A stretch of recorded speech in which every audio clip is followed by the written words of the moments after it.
Hello everyone, welcome back to the channel. I'm making a video after a short break, and today's video is going to be about prophylaxis in chess. Now what is prophylaxis? It's like you make a move that anticipates a threat of your opponent, and before the opponent does that sequence of threat that they are supposed to do, you already take care of the threat. So usually prophylactic moves are very quiet in nature, and mostly they are with the kings. Sometimes they are with the pieces as well, and sometimes they are with the pawns, like pawn to g3, pawn to h3, things like that. I'll be taking a couple of examples, and let's go in the video directly. All right, so this position was played by Vidit Gujrathi at the Isle of Man, where he won the FIDE Grand Swiss and he booked a seat in the candidates.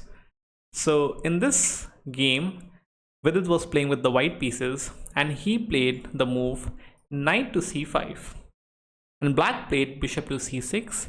Now clearly black wants to improve the pieces by playing the bishop on this open diagonal, and here it is white to play. So first of all, it's a pawn on b7 which is slightly overloaded. So Vidit played knight takes pawn. Now pawn cannot take the knight directly because rook takes bishop. So here black played knight to d7 because now this knight is slightly trapped. The knight has 0 squares to move, at least the safe ones. And here there are a couple of options. So you can pause the video. I'll recommend to pause it at least for 10 minutes and try to figure out how should white proceed in this position. So I hope you have paused the video, and before you try to make any decision what white should do, we should try to take a step back and understand what exactly is black's plan. So black is trying to anticipate a couple of things, so black is trying to do a couple of things here, and the moment you understand black's plan, you will be able to kind of get through the right idea. Okay, so let's try to make a bad move. Let's say a3. Now the moment we have made a bad move, it's black's chance to reveal the plan. So black might play bishop to f3. Why? Because black really wants to take the knight, and right now it's not possible because the bishop might be hanging. So bishop f3 is an interesting way to create a double attack. Now if the bishop takes this guy, pawn takes, and now the whole idea is the knight is slightly loose here. So knight goes to c7, bishop takes, rook takes, and rook takes check. And in this position, black is kind of having extra tempo, but the whole point is this is a very drawish position. Okay, so this is slightly drawish in nature, and even though black is +1, the f3 pawn is very loose and the game will just continue to be a draw. That bishop to f3 is kind of a move that black wants to play usually. So suppose now we can anticipate before we play a3. Let's try to play okay, this goes without saying that suppose if we play a3, bishop to f1, pawn takes, and this is not so good for white already, because after king moves wherever, the whole idea is I can take, and now the rook has to be saved. So suppose if the rook moves somewhere, I don't know, now I take. Now this is not so good for white. All right, so bishop to f3 is the move. Now suppose if we play king to f1, now we are just going away from this square so that the pressure cannot come. And now if after king to f1, this bishop to f3 idea will not work certainly. Okay, so here just to tell you, so they will play rook to c8 because they want to protect the bishop, and now the knight is hanging. Bishop to d6. Now the point is, if black tries to take the knight, we take bishop a6, hitting the rook. Now if the rook moves away from the c file, the bishop is gone, but now black has a very interesting move which is bishop to b5, and in between check, and now after take, rook takes rook, rook takes rook, rook into b5, and the position is kind of complex, but it's again equal.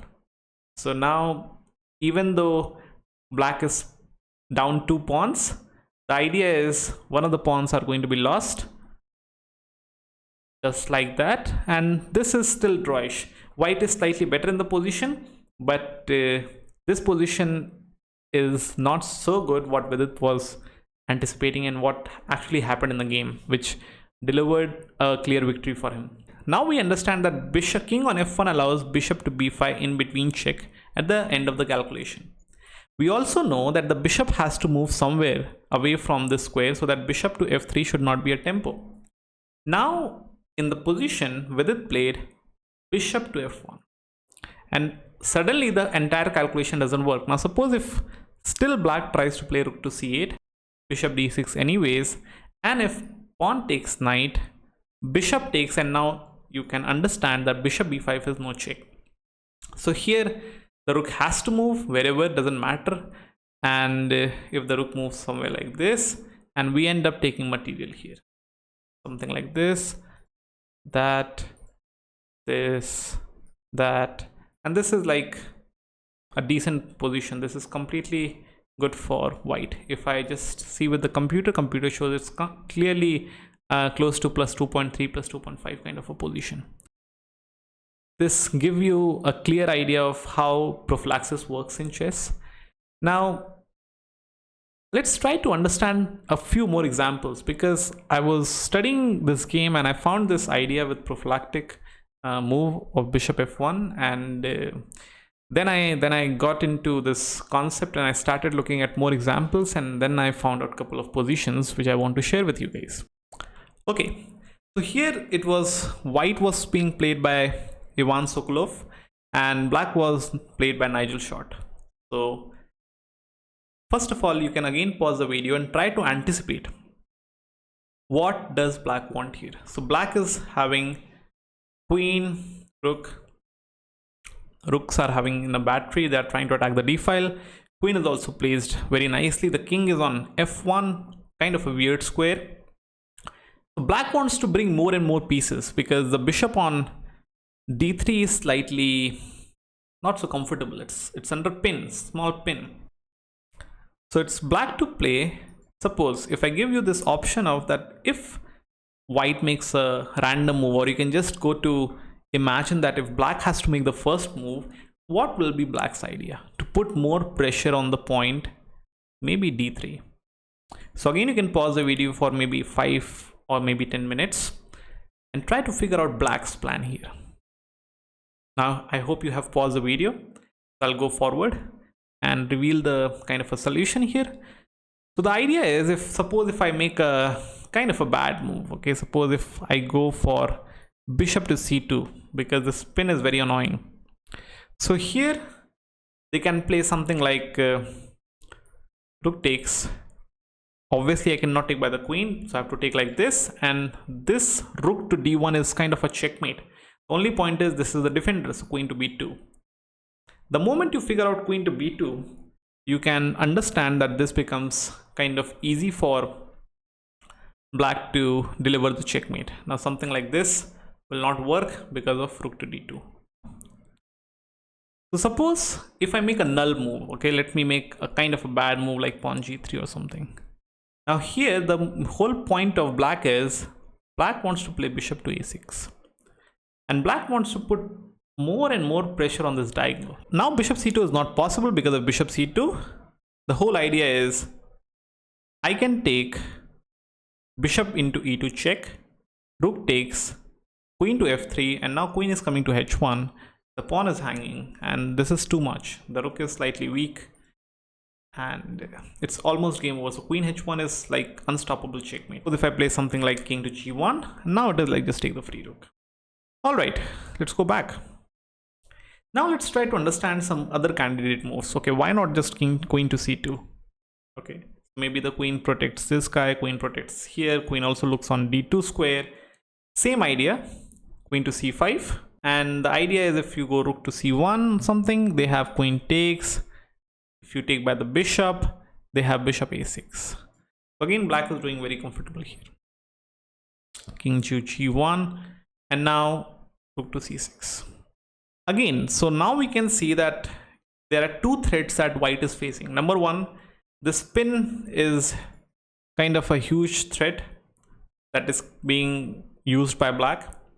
The second thing is white king is not so comfortable because it kind of faces the back rank threats as well. So now if you understand both the threats of opponent, even before he plays bishop a6, white can play a move like king to g1, and suddenly the whole plan doesn't work. So now if just take, we go bishop into bishop b5, rook takes, queen, rook d6, queen to b1, queen a5, just to show you the end of the game, knight to g3, rook to b6, queen to b2, threatening queen h8, so king g8 was played, queen to c2, bishop is hanging, bishop to b7, bishop to c4, queen to c5, and knight to f5. And now the point is this h6 pawn is weak, and there are a lot many threats that are going on in the game. So in this position, it was white who was played by, which was played by Boris Gelfand, and the whole idea is the same thing actually. They want to play this bishop on c6 because they want to improvise the bishop. Also, the moment bishop comes on c6, you can imagine after rook into d8, we want to actually take a pawn on a7, but there's a small, very tiny problem with that. And if you're able to figure out that problem, you'll be able to see the further solution.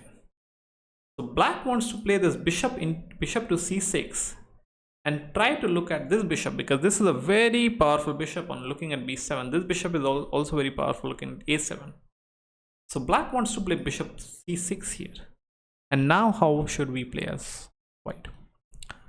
You can again pause the video, and now the solution to this position is, you have to understand, like suppose again if I make a null move or something, suppose if I just make a bad move, okay, now bishop c6, and the line that I was suggesting anyways, we can go with suppose after you okay, maybe rook takes first, rook into rook, and the point is bishop a7 won't work because the bishop on g2 is hanging. And that's why if you try to go like this, and again you want to take the pawn, but the problem is knight into c6, and now the pawn is well defended. It's very drawish position. So here Gelfand played a very prophylactic move, which was bishop to f3. Now mind you, even bishop to h1 is a good move. Actually bishop h1 is slightly better, or maybe bishop f3 equivalent to bishop f3. Both the moves are equally good. So the point is still the same. You want to protect the bishop in order to achieve the same plan. Now suppose if bishop c6 is played, we can go with rook to d8, and now the rook cannot take because now the bishop is already protected, so we take bishop a7. If after rook to d8, bishop is forced to actually capture here, but now look at the activity of the a8 rook. Let's look at our final example. This was played by Harikrishna, again Indian Grandmaster, and he was playing this position with the white pieces.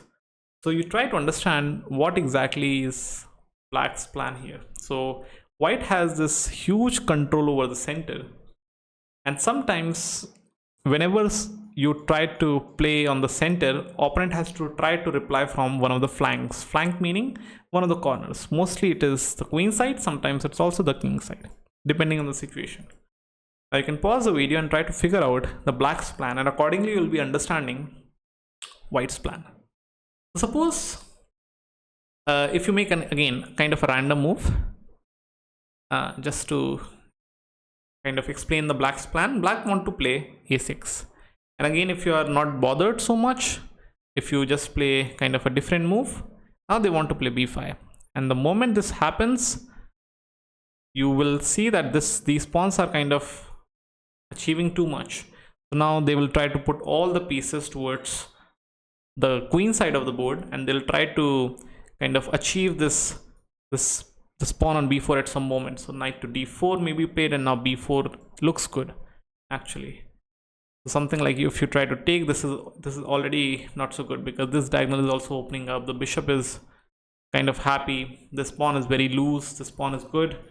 It wants to come here. So it's not looking good here actually. white is having a way to stop all these things. So instead of h3, Harikrishna played, and also whenever the pawn comes on a6, okay, let's go h3 first, pawn e6, and now we want to play pawn a5 so that this cannot happen. But the moment you play pawn a5, this is not protected, so queen a5 can happen, just like that. Okay, so you want to understand that pawn a6 b5 is actually the plan from black. So here white plays rook a1, and it's like counterintuitive, right? That if you're having a rook on the semi-open file, why would you play the rook on the closed file? But the whole point is after a6, a5, and now the whole plan doesn't work. Suppose if you put the rook on d8 again, we go knight to g3, bishop on c6, pawn is under pin, knight to e4, takes, pawn to e6, the bishop cannot move, and now because b5 has not been played, because c4 has not been played, we have the move c4. That's the whole point. Takes, and again we retain this big center. The pawn is going to be on d6, it's unstoppable, and again this pawn is not getting active. So when this pawn is not getting active and this pawn is not able to kind of achieve this attack, and now suppose if something like f6 is played, this is just terrible because I can just take and it won't work because the knight is on e4. And suppose if something like b6 is played, I guess it was d6 anyways. We tried to go queen to we tried to go queen d7, and probably c5 will be hanging after takes. I guess I can just take here, takes, and maybe c5 hangs. I guess so, c5 hangs. Yeah, knight c5 just, or maybe yeah, knight c5 is good enough to kind of play the position. This is kind of a winning position from white. All right, so I hope you understood the idea with prophylaxis, and this can be found in many grandmaster games. So what you can do is you can just try to look for more positions in which prophylaxis is being utilized as a concept, and you can try to understand by giving yourself a null move or maybe a bad move, so that you can understand what is the plan from the opponent. And the moment you understand the plan from the opponent, you will be able to understand how can you not allow that to happen by making a prophylactic move. So I hope you liked the video, and if you liked it actually, then I would ask you to like it, share it, and comment on it and tell me how was the video. And I hope you learned something from it, and I'll see you in the next one. Bye bye. Thank you. Take care.